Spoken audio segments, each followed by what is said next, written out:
මම නිරෝෂා නානයක්කාර ව්‍යවසායගත සංවර්ධන පුහුණු නිලධාරණයක් විදිහට කොළඹ දිස්ත්‍රික් කුඩා ව්‍යාපාර සංවර්ධන අංශයේ රාජකාරී කරන්නේ.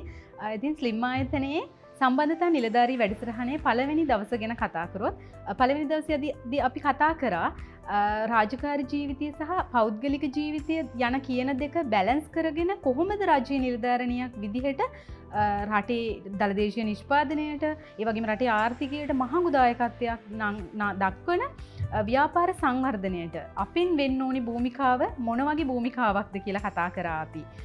එතකොට අපි කොහොමද හසුරුව ගන්න ඕනේ අපේ රාජකාරී ජීවිතය මේ ව්‍යාපාර නංවන්න රටේ ආර්ථිකයට කොහොමද අපි ඒ සඳහා දායකත්වයක් දක්වන්න ඕනි කියලා.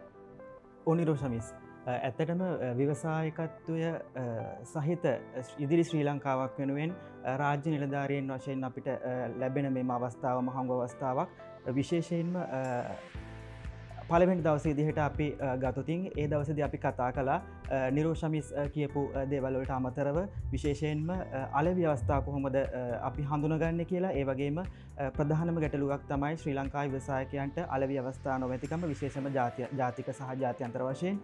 ඉතින් ඒ අවස්ථාවේදී අපි විශේෂයෙන්ම හඳුනගත්තු ආයතන දෙකක් තමයි ඩරාස් ආයතනය සහ ඒ වගේම ගුඩ් මාකට් එක.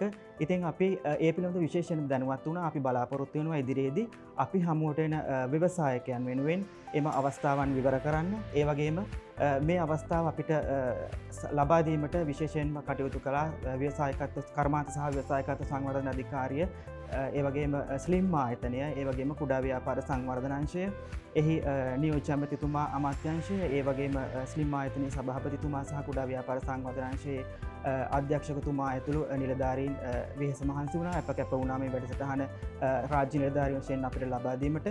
ඉතින් අපි විශේෂයෙන්ම මෙම වැඩසටහනෙන් පසුව බලාපොරොත්තු වෙනවා සම්බන්ධතා නිලධාරී රෝල් එක හරහා ශ්‍රී ලංකාවේ ව්‍යවසායකත්වය වෙනුවෙන් විශේෂ දායකත්වයක් දක්වන්න, ශ්‍රී ලංකාවේ ඉදිරි ව්‍යවසායකත්වය වෙනුවෙන්, ඒ වගේම ශ්‍රී ලංකාවේ දළදේශීය නිෂ්පාදිතය සහ නව රැකියා බිහි කිරීම වෙනුවෙන් කොහොමද ව්‍යවසායකත්වය සම්බන්ධ කරන්නේ, ඒ සඳහා අපි බලාපොරොත්තු වෙන වැඩසටහනේ අන්තර්ගතයෙන් ලබා ගන්න දැනුමෙන් පෝෂණය වෙලා ඉදිරියට කටයුතු සිදු කරා.